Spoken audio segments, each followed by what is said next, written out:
Hello everyone.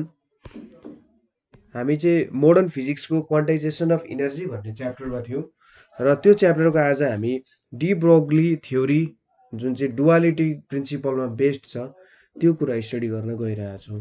So de Broglie थ्योरीको बारे कुरा गर्नुभन्दा अगाडि यसको अलिकति हिस्ट्री बुझ्न जरुरी छ। हामीले लाइट भन्ने कुरा छ नि, जुन लाइट भन्ने कुरा चाहिँ दुईटा नेचरमा पढ्यौँ। पहिलो के भन्दा सपोज हामीले इन्टरफियरेन्स एफएनसी इन्टरफियरेन्सहरू हैन, त्यसै गरी डिफ्र्याक्सन, पोलराइजेसन जस्तो कुराहरू हेर्यौँ भने के देखिन्छ त, लाइटले चाहिँ वेभ नेचर फलो गर्छ भनेर देखिन्छ हैन। त्यो कुराहरू डिस्क्राइब गर्न चाहिँ हाम्रो हाइजेन्स वेभ थ्योरीको कुराहरू हामी युज गर्थ्यौँ। त्यसै गरी हामीले फोटो इलेक्ट्रिक इफेक्टहरू, त्यसै गरी कम्पटन इफेक्ट भनेर छ, कम्पटन इफेक्ट, यस्तो कुराहरू बुझ्दाखेरि चाहिँ के देखिन्छ त भन्दा लाइटले चाहिँ पार्टिकल नेचर फलो गरिरहेछ भन्ने कुरा देखिन्छ। ठिक छ। सो अब एक्ज्याक्टली लाइट के हो त भनेर एक्सप्लेन गर्नु पर्दाखेरि के भन्न सकिएला त, केही समय केही अब सर्टेन कन्डिसनमा उसले वेभ नेचर पनि देखाउँछ र कुनै अर्को सर्टेन कन्डिसन आयो भने उसले पार्टिकल नेचर पनि देखाउँछ। सो के देखिन्छ त भन्दाखेरि चेन्ज सिचुएसन अनुसार चाहिँ लाइटले आफूलाई पार्टिकलको रूपमा पनि एक्सप्लेन गराउन सक्दो रहेछ र अर्कोमा वेभको रूपमा पनि एक्सप्लेन गराउन सक्दो रहेछ। सो यहाँबाट के देखिन्छ, लाइटको चाहिँ के छ त, डुअल नेचर छ भनेर देखिन्छ। डुअल नेचर भनेको चाहिँ हाम्रोमा फिजिक्सको भाषामा चाहिँ कि त एज पार्टिकल कि त वेभ। पार्टिकल र वेभ बीचको डिफरेन्स के हो त भन्दाखेरि पार्टिकलले एउटा फिक्स्ड पोजिसन अकुपाई गरिरहेको हुन्छ हैन। पार्टिकलले एउटा फिक्स्ड पोजिसन अकुपाई गरिरहेको हुन्छ। पार्टिकललाई चाहिँ के भन्न सकिन्छ त, यसको यो ठाउँमा छ, यति भोल्युम अकुपाई गरिरहेछ भनेर भन्न सकिन्छ। तर वेभमा फिक्स्ड पोजिसन भन्ने कुरा हुँदैन, स्प्रेड आउट हुन्छ यो कुरा हैन, स्प्रेड आउट हुँदै गइरहेको हुन्छ र यसले चाहिँ यति भोल्युम कभर गर्छ फिक्स्ड भन्न सकिँदैन। हामीले के चाहिँ भन्न सकिन्छ भने यसले यति टाइममा यति भोल्युम कभर गरौ भनेर भन्न सकिन्छ। टाइमको रेस्पेक्टमा हामीले कुरा गर्न सकिन्छ, तर के हो त हामीले जो सधैँ यसले यति नै कभर गर्छ भनेर चाहिँ भन्न सकिँदैन, जुन चाहिँ पार्टिकलले गर्छ। सो यहाँनिर के देखियो त भन्दाखेरि एक्ज्याक्ट कुरा के हो भन्ने कुरा एक्सप्लेन गर्न सकिँदैन के, किनभने पार्टिकलले के भन्छ त, म फिक्स्ड छु भन्छ, वेभले भन्छ म फिक्स्ड छैन, स्प्रेड आउट भइरहेको छु भन्छ। सो लाइट के हो त भनेर एक्सप्लेन गर्न सकिएला त, कहिले भन्छ म एउटा फिक्स्ड हो, म एउटा फिक्स्ड डल्लो हो जस्तो भन्छ, कुनै बेला भन्छ म स्प्रेड आउट भइरहेको छु। यसरी दो भाषा कुरा गरेर त कुरा बुझिएन नि। सो डी ब्रोग्लीले के प्रिन्सिपल ल्यायो त भन्दाखेरि सिचुएसन अनुसार चाहिँ के हो त, लाइटले आफ्नो नेचरलाई चेन्ज गर्छ। त्यसै गरी के यो प्रिन्सिपल चाहिँ अरू पार्टिकलहरूमा फलो गर्दैन होला त, अरू पार्टिकल्सहरूमा चाहिँ के हामीले यो प्रिन्सिपल डुअलिटीको प्रिन्सिपल लाउन सक्दैनौँ होला त।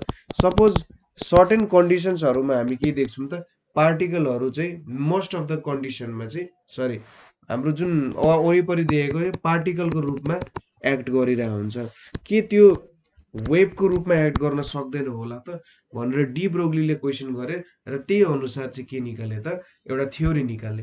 तिनले के भने त भने जहिले पनि कुनै पनि एउटा अब्जेक्टसँग दुईटा खालको वेभ एसोसिएटेड हुन्छ, टु वेभ्सहरू एसोसिएटेड हुन्छ।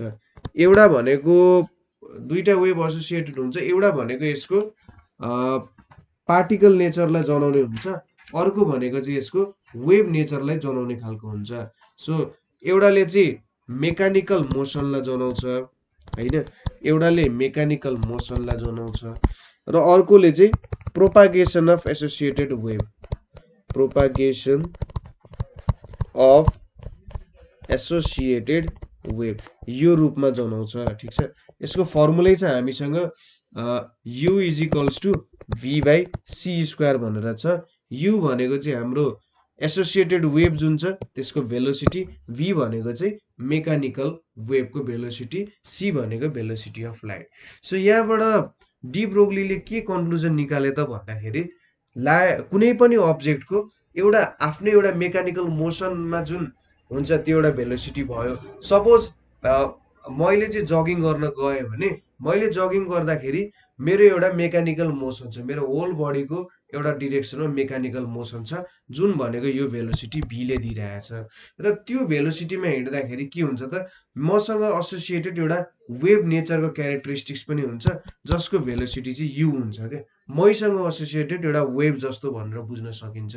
ठिक छ, म भाइब्रेट भइरहेको छु नि त, किनभने म कुनै भेलोसिटीमा हिँड्नु भनेको त म भित्रको एटमहरू एउटा भाइब्रेसनको मोसनमा छन् र त्यो सबैले एउटा फेज बनाएर सुपर इम्पोज गरेर मैले के गरेँ भने त एउटा वेभ बनायो भने त्यसले मलाई के दिन्छ त प्रोपगेसन अफ एसोसिएटेड वेभ। यसलाई सिम्पल तरिकाले बुझ्नु पर्दा मेरो बडीमा एटमहरू छ हैन, एटमहरूसँग भाइब्रेट हुँदा त वेभ प्रोड्युस गर्छ। जब म अगाडि हिँड्छु मेरो कुनै भेलोसिटी हुन्छ, भेलोसिटी हुनु भनेको के हो, म भित्रको एटम्सहरूको पनि भेलोसिटी एजिटेसन बढ्छ, एजिटेसन बढ्नु भनेको भेलोसिटी बढ्नु अथवा काइनेटिक इनर्जी बढ्नु। काइनेटिक इनर्जी बढेपछि के हुन्छ भने त्यहाँनेरि उनीहरूले बाहिर दिने इनर्जी पनि बढ्छ। सो त्यो सबै वेभहरूको सम गऱ्यौँ भने हामीले सुपर इम्पोज गरेर सम गऱ्यौँ भने मैले एउटा एसोसिएटेड वेभ पाउन सक्छु। सो डी ब्रोग्लीको अनुसार हामी सबैमा वेभ नेचर पनि हुन्छ, पार्टिकल नेचर पनि हुन्छ। ठिक छ, डी ब्रोग्लीको प्रिन्सिपलले चाहिँ त्यही भन्ने हो। जहिले पनि के हुन्छ त कुनै पनि एउटा पार्टिकलमा एउटा वेभ एसोसिएटेड हुन्छ भन्ने हो। अब हामीले डी ब्रोग्लीको यो डेरिभेसन गर्नुपर्ने चाहिँ एकदम छोटो मिठो डेरिभेसन के छ त भने सपोज हामीले चाहिँ प्ल्याङ्क्सको रेडिएसन हेर्ने हो भने कुनै पनि फ्रिक्वेन्सी छ भने त्यसको इनर्जी चाहिँ E इक्वल्स टु HF हुन्छ हैन। यसले चाहिँ एक तरिकाले वेभको इनर्जी कति हुन्छ भनेर जनाइरहेछ। अब हाम्रो आइन्स्टाइनको रिलेसन अनुसार, आइन्स्टाइनको मास इनर्जी रिलेसन अनुसार E इक्वल्स टु mc² छ। यसले चाहिँ के भनिरहेछ त कुनै पनि पार्टिकलको इनर्जी कति हुन्छ भनेर भनिरहेछ नि। E इक्वल्स टु mc² ले पार्टिकलको इनर्जी दिइरहेछ, E इक्वल्स टु HF ले के गरिरहेछ त वेभको इनर्जी कति हुन्छ भनेर दिइरहेछ फ्रिक्वेन्सीको टर्म्समा। अब यो दुईटा कुरालाई हामीले इक्वल गर्यौं भने HF इक्वल्स टु mc² गर्नुको मतलब के हो त भन्दा सपोज जुन इनर्जी वेभले पाइरहेछ त्यही इनर्जी पनि पार्टिकल फर्ममा पनि त्यही कुरा हो, एउटै केस हो भन्ने जस्तो हो हैन। यदि हामीले त्यही मासको इनर्जी लिने हो भने आखिर त्यति इनर्जी नै पाउनु पर्छ भन्ने कुरा चाहिँ त्यसले गर्छ। सो हामीले यो इक्वेसन सपोज बी भयो, यो इक्वेसन ए भयो, यो दुईटालाई एसोसिएट गर्यौं भने HF इक्वल्स टु mc² हुन्छ। फ्रिक्वेन्सी भनेको के हो, भेलोसिटी बाइ ल्याम्डा हो। सो यो मेरो इक्वेसन के हुन्छ त h into c by lambda into mc² हुन्छ। एउटा c काट्यो। So or h by lambda भनेको के भयो, mc भयो। अब फोटोनको मोमेन्टम भनेको के हुन्छ त p इक्वल्स टु mc चाहिँ फोटोनको मोमेन्टम हो भने so p equals to h by lambda आयो। सो यहाँबाट हामीले के थाहा पायौं त h equals to lambda equals to h by p। यहाँबाट हामीले कुनै पनि पार्टिकलसँग एसोसिएटेड वेभलेन्थ चाहिँ भेट्न सक्यौं। अब यसलाई सायद म्याटर वेभ भनेर भन्छ हैन, म्याटर वेभ चाहिँ हामीले भेट्न सक्यौं। सपोज हाम्रो अब्जेक्ट चाहिँ भेलोसिटी अफ लाइटमा नभएर कुनै v भेलोसिटीमा हिँडिरहेछ भने lambda equals to h by mv हुन्छ। सो कुनै भेलोसिटी v मा हिँड्दा के हुन्छ त ल्याम्डा चाहिँ हामीले भेट्छौं। यो इक्वेसनबाट के देखिन सकिन्छ, हाम्रो मास कन्स्ट्यान्ट भयो भने भेलोसिटीसँग इन्भर्सली प्रोपोर्सनल छ।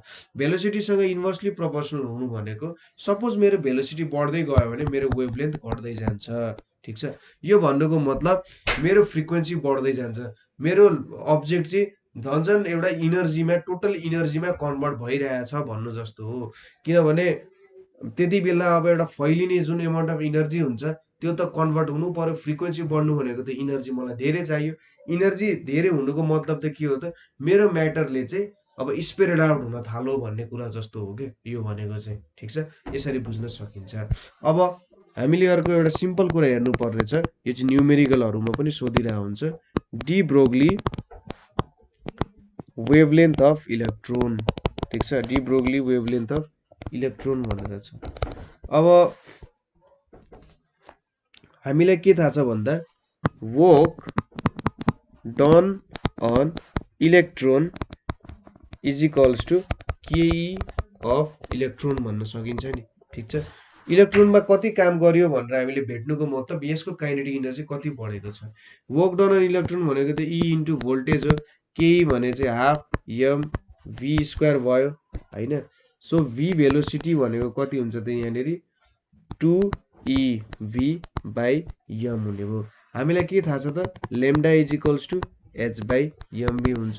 h by m into v भनेको 2e भोल्टेज, यो v भनेको भेलोसिटी हो, यो m भयो। सो यहाँनेरि कति आयो त भन्दा h बाई, अब यहाँनेरि मैले m भित्र छिराएर 2m square e v by m आइपुग्यो। सो ल्याम्डाको भ्यालु कति हुने रहेछ h by root under 2me into भोल्टेजले चाहिँ मलाई के दिने रहेछ त energy associate sorry de Broglie wavelength of electron. यो भनेको चाहिँ के हो त de Broglie wavelength of an electron भेटे मैले है, यसरी चाहिँ मैले भेट्ने रहेछु। सो यति कुरा भेटिसकेपछि अब हामीले क्वान्टम मेकानिक्समा हुने एकदमै इम्पोर्टेन्ट जसले चाहिँ क्वान्टम मेकानिक्सलाई स्ट्यान्ड पोइन्ट दियो Heisenberg's uncertainty, Heisenberg's uncertainty principle. ठिक छ, Heisenberg uncertainty principle. Heisenberg uncertainty प्रिन्सिपलले चाहिँ के भन्छ त भन्दाखेरि यसको स्टेटमेन्ट भनेको it is impossible, it is impossible to measure the position and momentum of a particle simultaneously। ठीक छ, simultaneously to a desired degree of accuracy। So हाइजेनबर्गको स्टेटमेन्ट चाहिँ यो हो। सो यो कुराले के भन्छ त भन्दाखेरि सपोज कुनै इलेक्ट्रोनलाई तपाईले मेजर गर्नुपर्ने छ हैन, सपोज यो इलेक्ट्रोनलाई तपाईले यसको पोजिसन र मोमेन्टम मेजर गर्नुपर्ने छ। पोजिसन र मोमेन्टम मेजर गर्नको लागि त तपाईले यो कुरालाई हेर्नु पर्यो कहाँ छ भनेर। हेर्नको लागि तपाईले त लाइट फाल्नुहुन्छ नि यहाँनेरि। सपोज तपाईले के फाल्न सक्नुहुन्छ त धेरै वेभलेन्थ हाई भएको अथवा वेभलेन्थ लो भएको लाइट फाल्न सक्नुहुन्छ। सपोज तपाईले वेभलेन्थ हाई भएको लाइट फाल्नु भयो रे, वेभलेन्थ हाई भएको लाइट फाल्नुको मतलब के हो त यसको फ्रिक्वेन्सी कम छ र के छ त इनर्जी थोरै छ भन्ने कुरा हो।